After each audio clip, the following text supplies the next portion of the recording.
right, didn't hear. So today, as you can see by the title, we'll be discussing how to begin preaching on a college campus. And so I've had this question a lot. I've had people sending me emails before, a lot of interaction in behind the scenes kind of stuff, just even text messages, phone calls. How do I even begin open air preaching on a college campus? What does that look like? What am I to look for?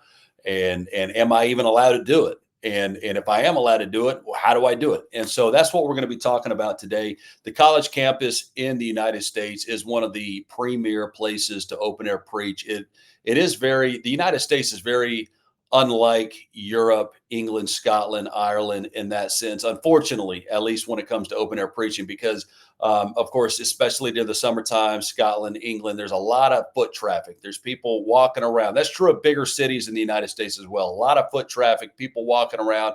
You don't have to wait for certain environments or events to kick up in order to find people who are just milling around so you can preach. But the college campus, of course, is an ideal spot in the United States of America, not only because it's a dark place and a place that is filled with debauchery, of course, and intellectual idolatry and specific types of sin that are very rampant across the country, but the university is a hotbed for those types of sin. But at the same time, it's also a place where students are milling around and they actually have time to engage into dialogue. And of course, they are there. You would hope to learn and to be educated. And so it's in several ways, it's an ideal situation to actually go to a college campus, and you will find foot traffic and you will find people who are willing to engage. Now, that's true whether you're doing one-on-one campus stuff or whether you're open air preaching.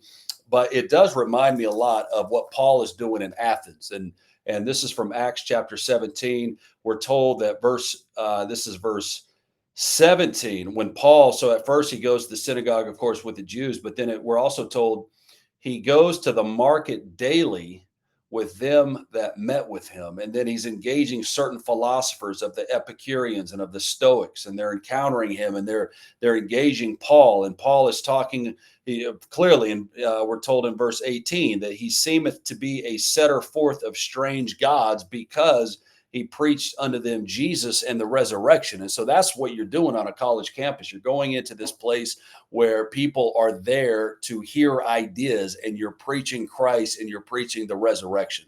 And so that's what we're talking about today. Now, how do I even begin doing that is really what we're specifically going to get into. But there's a certain type of urgency and need for gospel clarity, of course, across the country and across the West right now.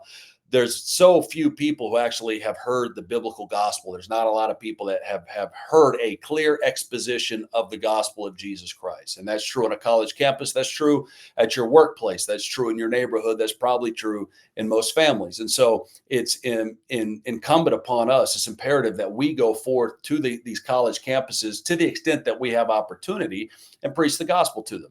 And so that's why I want to be able to share some of these things and tips. And as I mentioned in previous videos, this is not a cookie cutter way of doing things. These are just some examples. These are some tips, some tools that you can use to hopefully begin open air preaching, is specifically on a college campus. But number one, let's start out here. And this is true of any kind of open air preaching, any kind of evangelism, any kind of ministry. But number one, especially when it comes to open air preaching on a college campus, you want to prepare yourself. And so that's the first thing. You want to prepare yourself spiritually.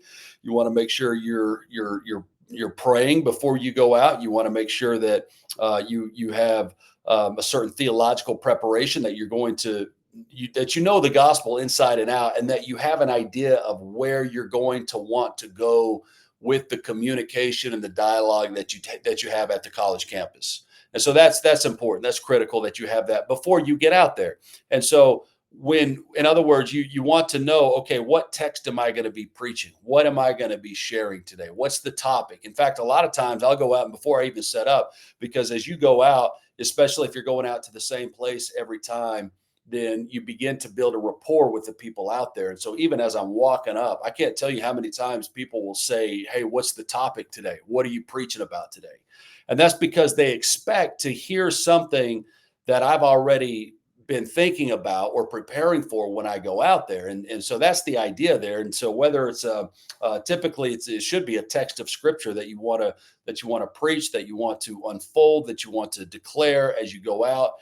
It could, of course, if there is something going on in culture in the society, then obviously you might take that on, and then of course apply biblical truth to whatever topic is going on in the culture. Like during the presidential elections, you might take a text that deals with that, and then you preach on that topic, and then you bring gospel clarity and truth to that topic, and of course that's gonna engage students, and people are going to be interested in that. So it's not to say now you could if you're going to if you're going to different places, and you're not going to the same place every time, then obviously you can probably use the same text over and over again. But if you're going to the same place, which I highly recommend, as we'll talk about in a minute, but if you're doing that, then you want to have something fresh each time. And so that's the reason why spiritually, yes, you want to be prepared. And I can't emphasize that enough. I mean, I've had days when I go out and I feel dry and I don't feel I'm just I didn't spend enough time in prayer, and I realized that, or you feel you feel drained spiritually, and those are very difficult times. And I've had enough experience doing that, going out dry and cold, that I never ever ever in my life want to do that again, and I know that. And so I can't emphasize enough, and I'm sure everybody who's preached in the open air they've experienced seasons like that, but you don't want that. So to the extent that you're able to, and that's true of a pulpit as well. I mean, there's nothing worse than going into a pulpit and you feel spiritually just dry, and you're just out of it. You're not something's off spiritually, and you can feel that, you can sense that. In other words, there's a lack of unction. I think that's the best way to describe it. There's a lack of unction, and there's nothing scarier in the world than to be in a place where you're called to preach and you realize I don't have unction. Now, of course, God can still bless that and use that, but you don't want to be there. I mean, to the extent that you're able to, you don't want to be in that state. And so this is where spending these times in the prayer closet, when you're engaging God in prayer and you're reading his scripture, you're reading his word, you're confessing sin, and the Holy Spirit is doing that heart work in you. That's of course ideal, especially before you go out and preach. So you want to be prepared spiritually, but theologically, you want to make sure that you are familiar with the gospel inside and out. And then thirdly, let me explain this. So when it comes to preparing yourself, we also need to include here practical preparation. Okay, practical preparation. This would include knowing the campus that you're going to. And so if I'm going to a campus for the first time, I'm doing some homework as far as that campus goes. And that usually includes me calling people that I know, or messaging people that I know who have been to that campus before, asking them, hey, what's the best spot? Hey, what should I expect as far as interactions with the security or the police officers or the campus, whatever? What do I need to register? Some of these campuses, they want you to register, and they have these designated. Some of these campuses have designated areas, and even if they don't, I mean, typically you're still looking. There's usually one or two places only on a college campus that's going to be the best place. And so that's what I'm looking for. So you want to know that before you get to the campus. So if I know I'm going to, as an example, like Boise State, where I've never preached at Boise State, or UNM, which I have preached at, or University of Colorado Boulder, I preached there before. Any campus. If I'm going to a campus and I've never been there, I want to do some homework beforehand. And so that's certainly part of the preparation, knowing the campus rules, knowing, here's the other thing, knowing your rights as a preacher, as someone who's going to preach, knowing your rights. Now, this could be usually every state's different in a sense as far as the campus goes and the policies on a campus. But knowing those rules, knowing some of those policies, like in Texas, for instance, up until 2000, I think it was 19. Ironically, Texas, the college campuses, the state campuses in Texas were as far as access to those campuses as the public is concerned, those rules were stricter than the rules in California. So you had more access to campuses in California than you did in Texas. And that was up until 2019. And then in 2019, they passed it's a Senate bill. I think it's Senate Bill 13, 15, something like that. It's been a while since I've had a look, but up until that time, it was campuses did not have to allow you to go and preach. They didn't have to let you preach on a campus, even though it was a public campus. And that's why when we're in El Paso, the only way I could get around that at the University of Texas El Paso at UTEP was by taking a 1 hour basketball class every semester. So that qualified me as a student. So I actually had to go in. I had to register as a student. It was something like a non-degree seeking student, and I registered for a 1 hour basketball class, and I took that class every single semester. And it turned out to be a great blessing, actually. By the way, it was a perfect class to take. And so I took that class though every single semester, but that gave me access to the campus. And then in 2019, I no longer had to do that because the rules changed. So you want to know the rules. That's the point regarding what campuses allow or don't allow, or what that state permits or doesn't permit, that kind of thing. And so you want to know these things going into it. Okay, so that's pretty generic or general, but let's go a little deeper on this aspect of the campus. Okay, so what you're looking for when you go to a college campus, usually the campus is going to have something like a student union, main. They're going to have main walkways. They're going to have high traffic areas. That's the point. They're going to have high traffic areas usually, especially if it's a bigger campus. Now, if you're talking some of these smaller campuses, and of course there's a lot more, there's way more small campuses than there are big campuses. And so I'm assuming that a lot of the listeners are going to be around these smaller campuses. That's a whole nother animal in itself. That's a different beast. Now, it's not impossible, but it's different because the foot traffic there is going to be, it's not gonna you're gonna get a trickle is what you're gonna see typically in my experience on these smaller campuses. You get a trickle. Now you can still work with that. You can do things with that. It might change what you do in some ways. For instance, you might do more one-on-one stuff. You might do more conversational stuff. But I'm talking about these bigger campuses where you're going to have a lot of foot traffic, or you might find if it is a smaller campus, if the location or the size of that campus, if it's smaller as far as its the size of it. Now, I'm not talking about the student population. I'm talking about the actual size of the campus. If that's small, if it's compressed, then that's good because that means all the students are there and they're converging into a little area. And so that might work out okay. But in general, so I'm talking about these bigger campuses. You're looking for high traffic areas.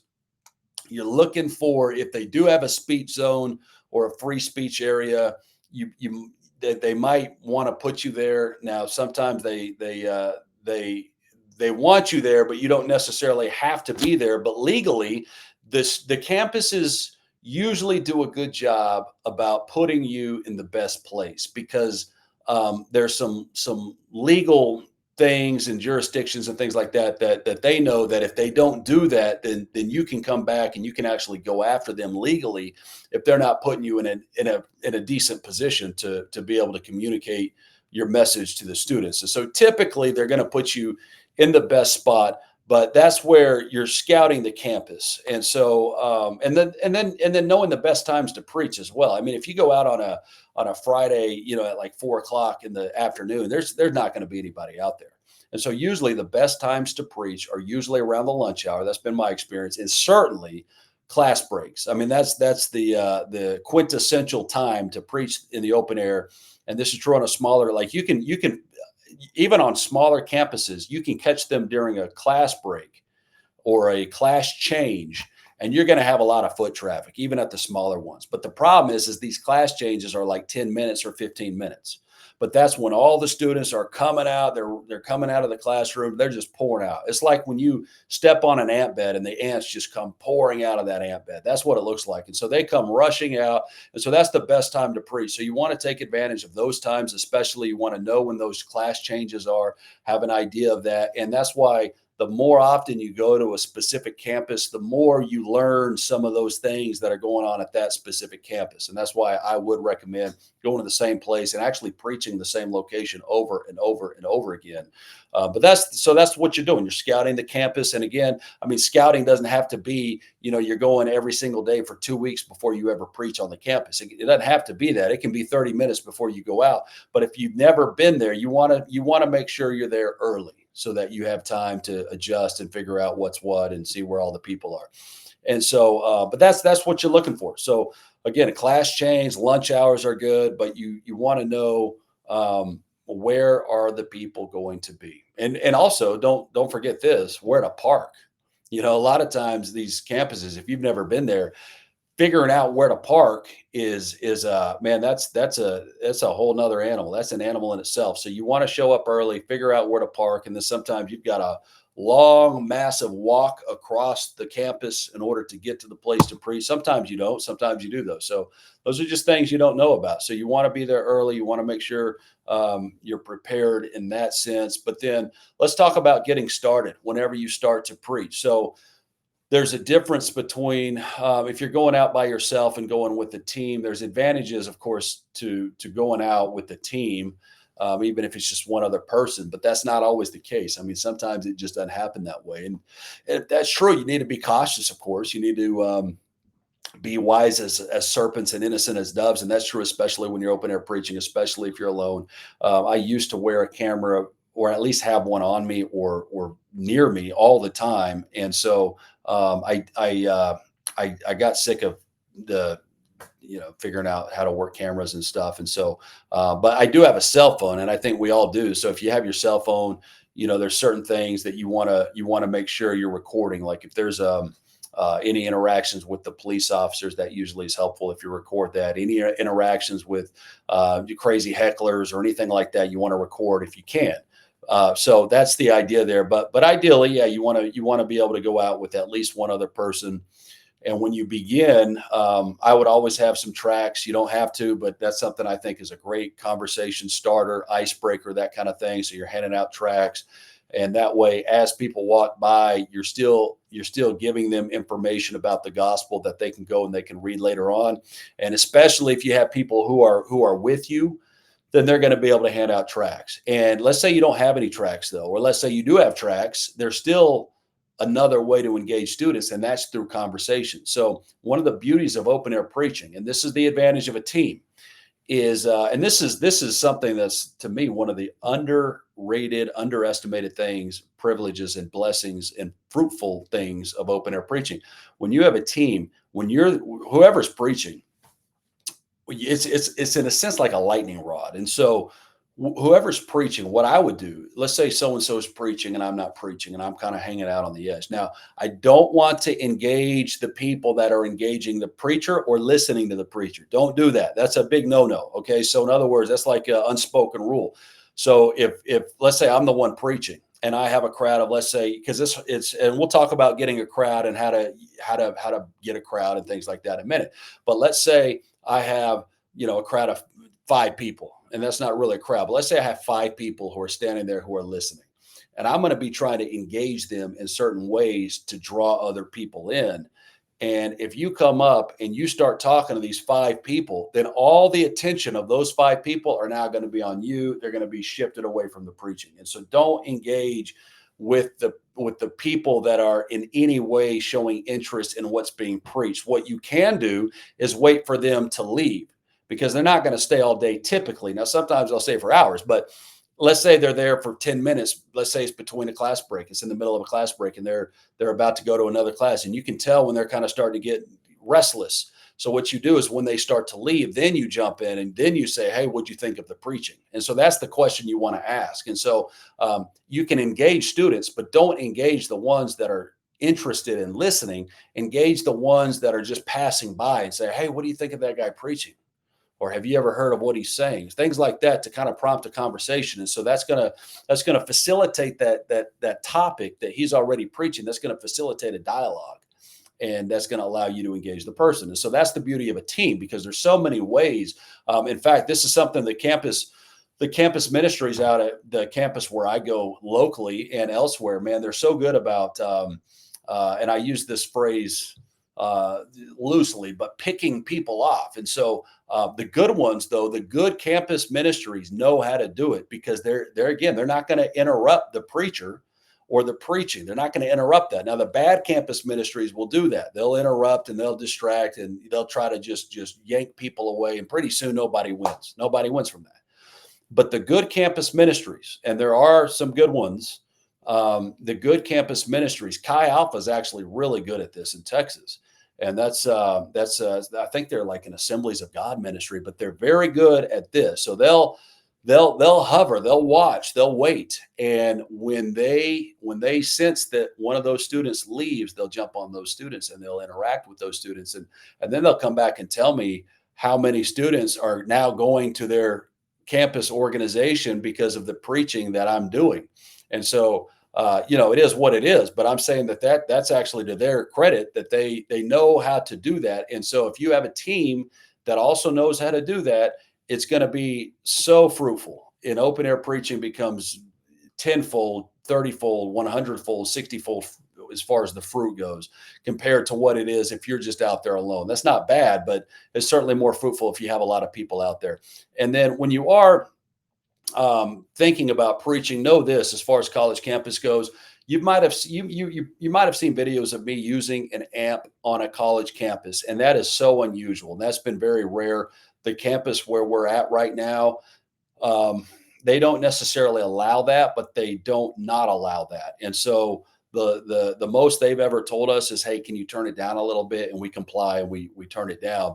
But typically, you can't use any kind of amplification on a college campus, which is okay actually, because there's nothing wrong with using your natural voice, but you have to get used to it. And so when I was first open air preaching, the guys that I was preaching with, and these guys were a lot more experienced than I was, and they would actually say, "Hey, don't start out open air preaching with an amp, because if you use an amp when you first start, if you're ever in a circumstance or situation where you cannot use an amp, you're not going to know how to do it. You'll feel like, well, I can't preach without an amp. I have to have an amp." And so the point is you don't want to get into a place where the amp becomes a crutch that you just have to have.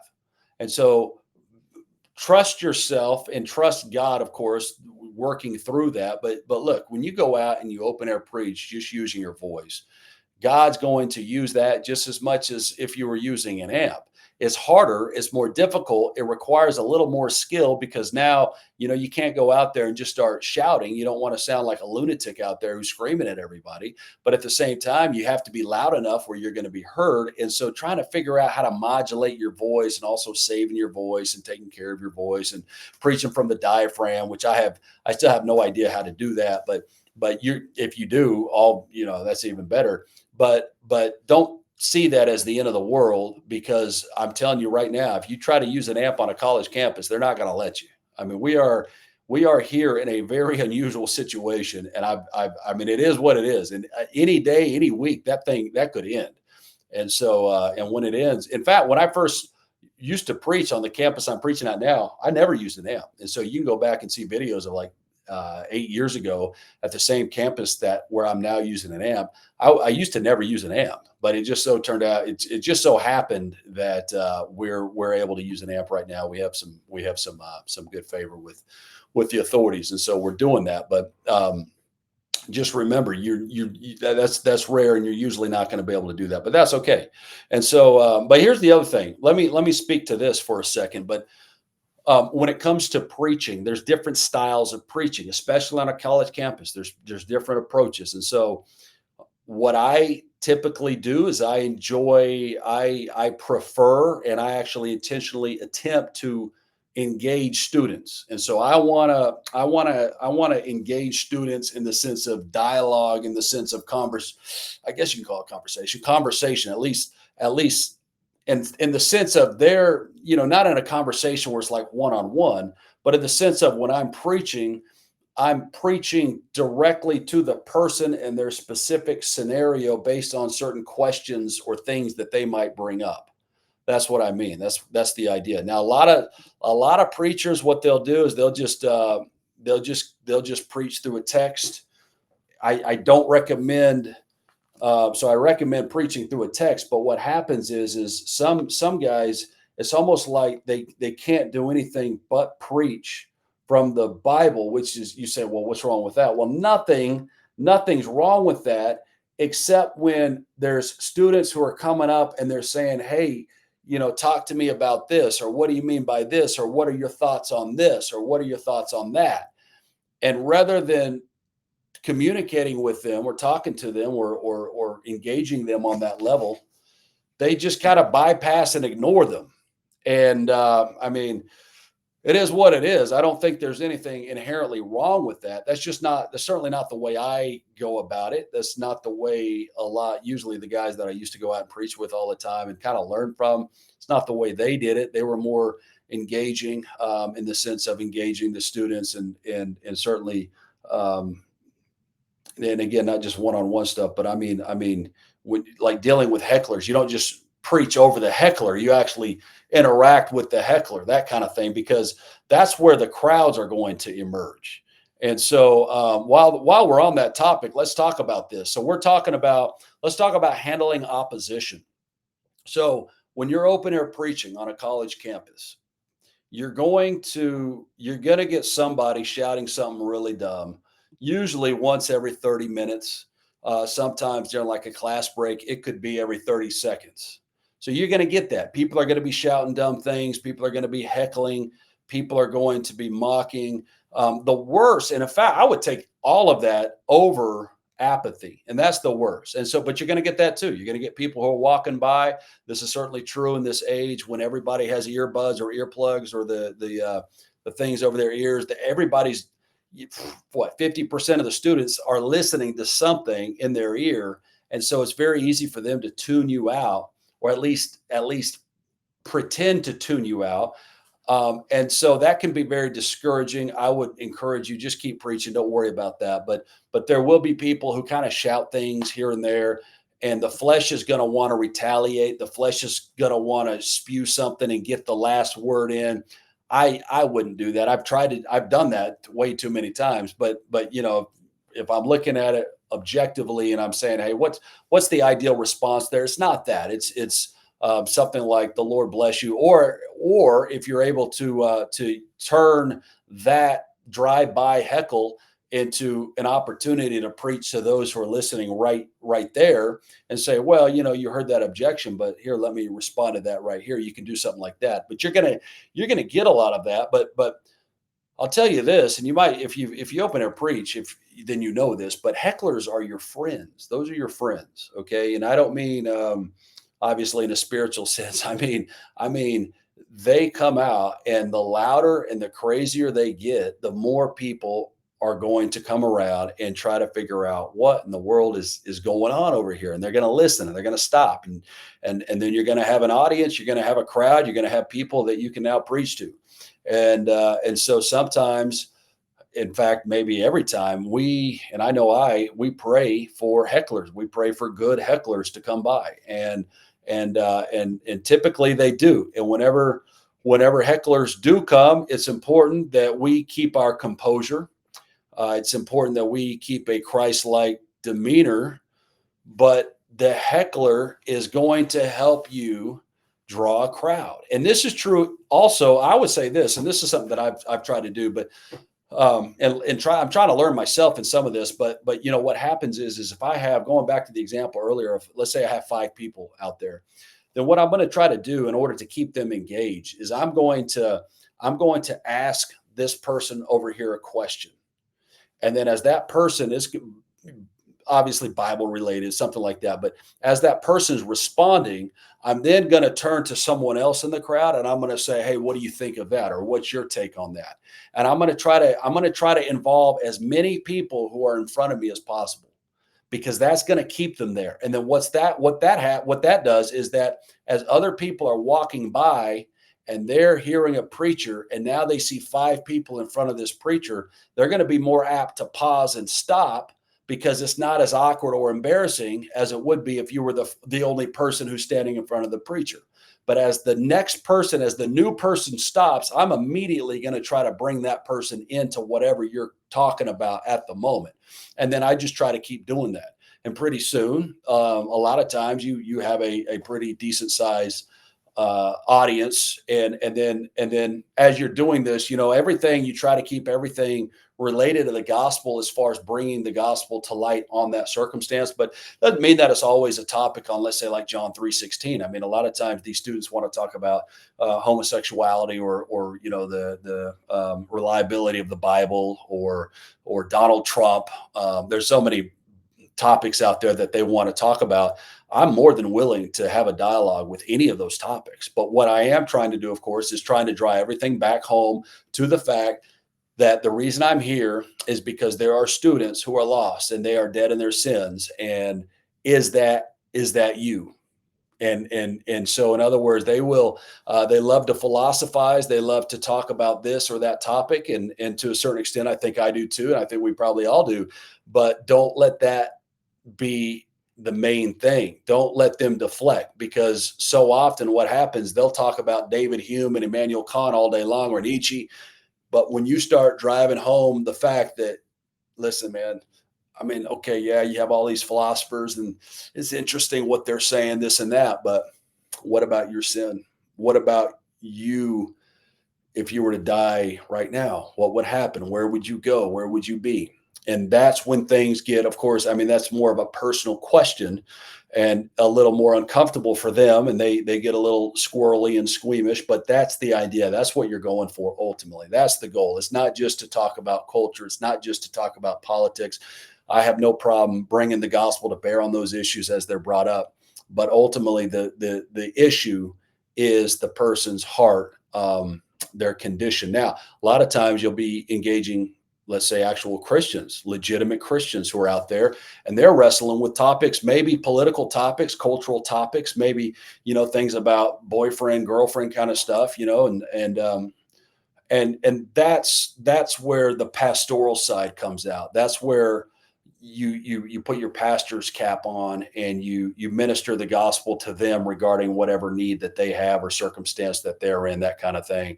Um, a lot of this includes seeing, hey, what church do you go to? Who are your pastors? Do you have pastors that you can talk to about this stuff? If not, then we do in our church. So let's connect you. Let's get you connected to our elders, and to some folks that can disciple you, that kind of thing. So all kinds of things happen when you're out there preaching. But the idea here is this: we're talking about crowds and how to engage crowds.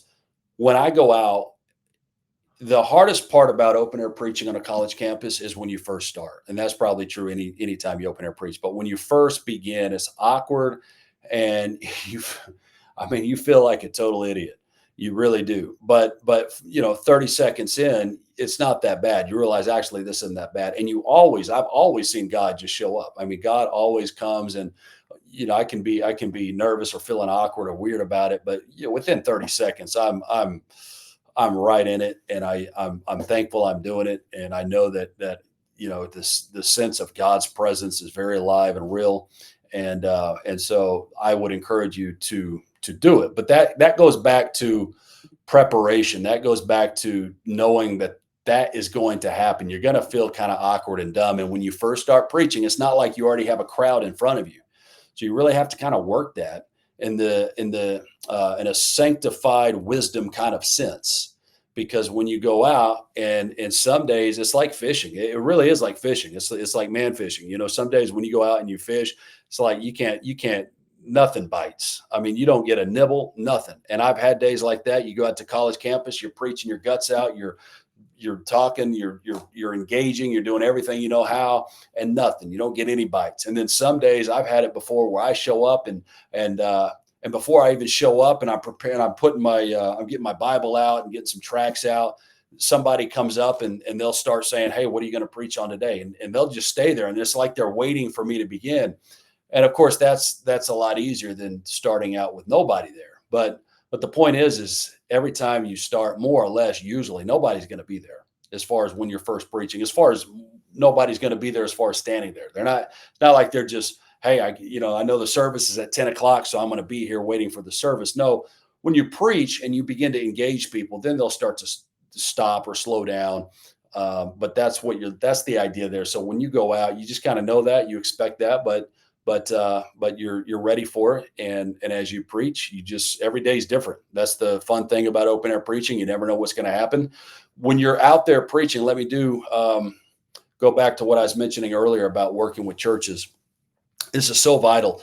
What I have found, especially over the last, I would say, 5 years, is when you open air preach, I would make it a priority to try, especially if you're preaching at your local campus, make it a priority to get those students in some kind of discipleship or Bible study type of thing. And the way to do that is, first of all, have the mechanism set up, the infrastructure in place so you can do that. And that would include that the primary way is your church. And so I don't think, I think most campus ministries are probably don't need to even exist. If a healthy local church is doing what it needs to do, then the campus ministry becomes irrelevant because you have the church that's doing that. The church is doing what that campus ministry is proposing to do, and that's the way that Christ has instituted the church. That's what the church is for.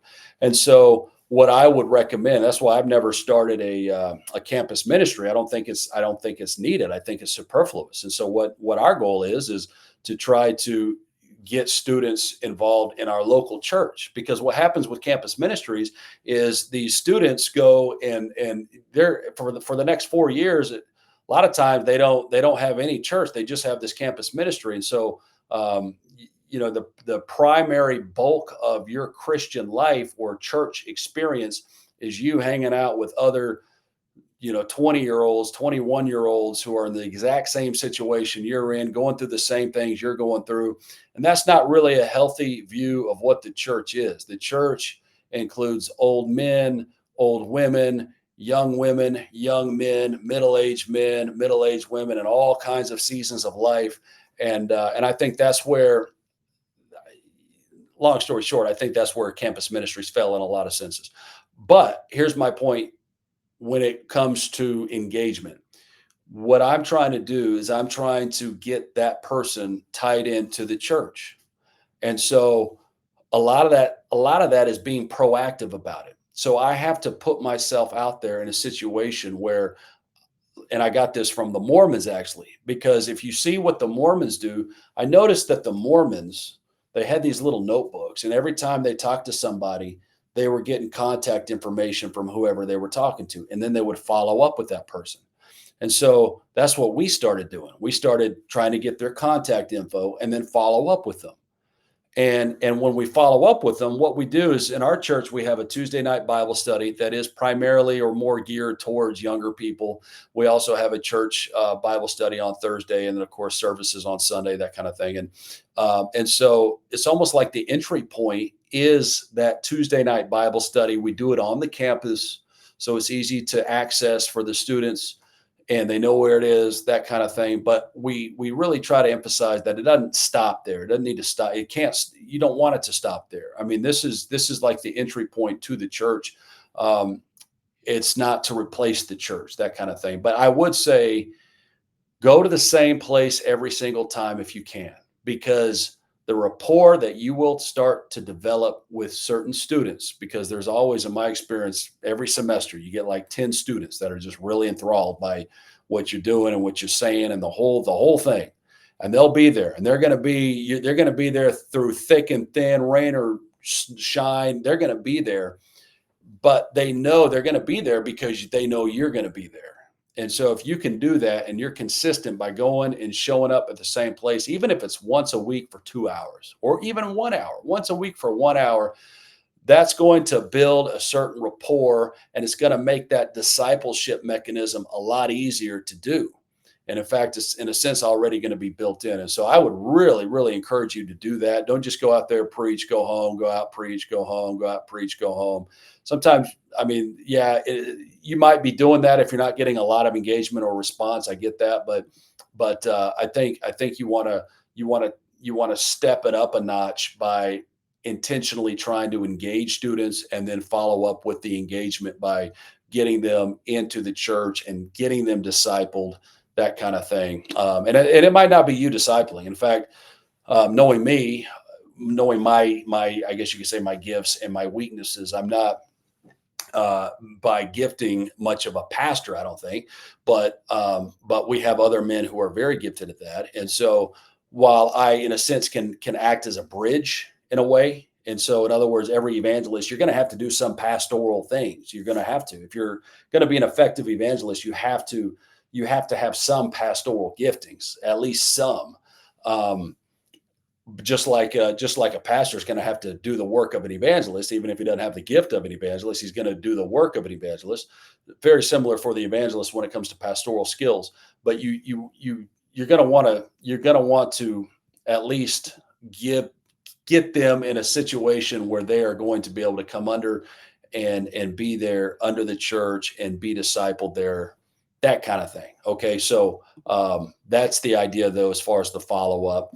um, I would not worry about one thing that you don't want to be is territorial when it comes to other churches. So when I go out and I open air preach, and this is even when we're planning churches, it's like, okay, I can go out there and preach, and every student I engage, I can be trying to get them into our specific church. Um, Now, if they don't have any church, well, yeah, you need to do that. If they're going to some kind of heretical church, like a oneness Pentecostal or a Mormon church or something like that, or Roman Catholic, well, yeah, you can do that. But the majority of students I engage, they're not going to a church like that. They're going to like your typical Arminian Baptist, Southern Baptist church down the street, and they're plugged in, they're engaged, they're going all the time, or they're going some of the time. I mean, at that point, I'm not gonna try to tear them out. I'm not gonna steal sheep, in other words. That's not my goal. That's not my aim. I don't want to try to steal sheep. I don't have any ambition whatsoever to take people from another church who are already being discipled somewhere and then get them into my church or our church, the church that we're planning. Yeah, I don't think we should do that. I think you want to watch for that. Even that thing cropping up in your heart, you want to watch out for that and protect against that, militate against that whenever you see that happening in your own heart. Don't be discouraged by small numbers or cold responses. If you don't see a lot of visible fruit, don't be discouraged by that. What you want to do is be faithful. That's what we're called to do. We're called to be faithful, go out, preach, open air, hand out gospel tracts, pray, engage the students, let God take care of the results, let God take care of whatever happens out there. Guard. Here's another tip. Guard against pride and performance mentality. It's really easy. This is true for any kind of preaching, anything really, any ministry, but really open air preaching, especially. I mean, I don't be too into yourself. Don't, and what I mean by that is, don't be, um, when we preach, when we're engaged in any type of ministry, it's easy to feel proud in an unbiblical sense by your eloquence or accomplishments or efficacy, effectiveness, that kind of thing. It's easy to feel that. It's easy to be puffed up. It's easy, especially if you get compliments in church and you're thinking, "Oh man, I'm like Billy Graham. I must be the next Billy Graham or something." And I had a pastor who was mentoring me one time, and he said, "You're never as good as people tell you you are, and you're never as bad as people tell you you are." So whether they come up and they think you're the greatest thing ever, you're not. You're not. You're not the greatest thing ever. No, I mean, it gets me all the time. Like on even Twitter or whatnot, and it's like, if you have X amount of followers, then you made it. Well, no. I mean, if you go, the reality is even if you have 100,000 followers, you're not that much of a big shot in the eyes of the world. Nobody even knows who you are. Still, I mean, with 100,000 followers, 500,000 followers, you just there. Alex Jones has something like 3 million followers. These guys, I've seen these ESPN reporters. They have 5 million followers. I mean, you're not going to get that. So just chill out. Now, the good thing about open air preaching is that usually open air preachers are certainly not famous. They're infamous. in some settings because they're ridiculed and hated and things like that. But they're usually not famous, and that's actually a good thing for open air preachers. But you do want to watch that. Watch watch yourself whenever. And I get when you put a clip up when you're open air preaching, I do that. But I want to say I do it so that other people are encouraged to go out and open air preach. I want to say that, but I know for a fact there are elements where you really have to guard against pride. And so you put a clip up and it's like, man, don't be into that clip. Just put the clip up, walk away from it. Let it do what it needs to do. And so watch any kind of pride, any kind of performance mentality, self projection. It's the goal is Christ. I know we would all say that and we all agree with that, but I think it needs to be said. I think it was Jeff Rose. I remember we were in Oregon, Jeff Rose with Jeremiah Cry Ministry. He's a great brother. But I remember him saying that a long time ago. And I was probably just starting out as an open air preacher. I was probably 31, 32. Um, Maybe even younger. And we were up there and he was talking to a group of us. And he mentioned that. He said, don't just watch being into yourself. Don't be too into yourself. And that really, really hit home because it's something, especially in the social media world, in this world of video, in this world of self promotion, it's a fine line. It's such a fine line to tread between promoting what the content is, which I think is legitimate and I think it's needed. And it's something that the Pelagians and the guys with bad theology do a really good job with their media and putting things out and putting content out. And so I think it's important we have that. We're putting content out, but it's also at the same time, it's very easy to become really into yourself. And so guard against that, pray against that. And that's, I think, something for all of us. And then lastly, let me say this: you go out to the college campus with your church's backing because everything we're talking about right now needs accountability because what we're talking about is one of the most difficult and strenuous and when it comes to spiritual warfare, demanding ministries that I've personally ever been involved in, and I've been involved in pastoral ministry, jail ministry, homeless ministry, so church ministry and ministries outside the church. And I'm telling you, open air preaching on college campuses, especially if you're in a season where you're getting a lot of interaction, you're getting a lot of engagement.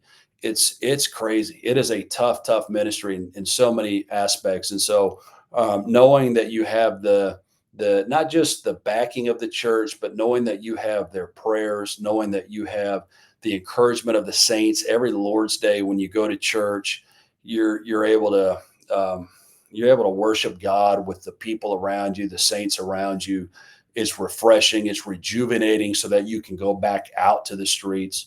And so really in every way, make sure you're really active and involved in your church. And I know it's hard sometimes for open air preachers. I know that there's a certain personality when it comes to evangelists in general. I think that is a little more of the wild Mustang that needs to be broken, but it doesn't like to be broken. It likes to kind of flow and do its own thing. And I think to some extent God has wired us that way. But at the same time, I think that we also need to be harnessed and then channeled and unleashed. And so that, in other words, it doesn't mean that the church has to have her thumb on you in some kind of rigid and unrealistic way, in some kind of stifling or suffocating way. But at the same time, it doesn't mean that you need to be a Lone Ranger maverick kind of guy who has no connection, no affiliation, no conversation with your church or any accountability, things like that. Don't be that guy. I can't tell you. I think we all have horror stories of guys that do that, and they end up making shipwreck usually of their ministry and a lot of times of their faith. And so guard against that. And I understand that sometimes churches don't know what to do with open air preachers, and certainly college preaching, and it's uncomfortable for them, and they might want to shut it down, and you might have a legitimate grievance against them for maybe some of those maybe in certain circumstances trying to do that, but don't make their sin don't respond to their sin by sinning, I guess you could say. Rather have conversations with the leadership, have conversations maybe with people outside that specific church, and try to see if something can't be done so that you can go out and open air preach. But you have to maybe consider that the problem might be you, and I say that with love to all of my open air evangelist friends. I've seen it a lot, that a lot of times the church is, they're like, man, I don't want you open air preaching because you haven't shown yourself to be very mature. And but then of course the open air preacher hears that and takes that as them saying, I don't want you open air preaching because we're not into open air preaching. Well, that could be the case, and that does happen, but it could also be the case that there are areas of your life that they're not comfortable with when it comes to you going out and actually preaching. And so it's complicated, it's difficult, but just be able to analyze and assess that realistically, and see what the problem is. But that being said, I do want to end by encouraging everybody who is under the auspices of your church. You have their blessing. Go to the campus and start preaching. I mean, now the best time in my experience of the entire campus season when it comes to open air preaching is the first 2 weeks of the college semester in August and early September. That's the prime time, because you have freshmen coming in. They've never seen any open air preaching done. They've never heard the gospel. They haven't seen you on the campus, so it's kind of like they're coming in fresh. They're looking for churches. They're looking for connections, spiritual connections.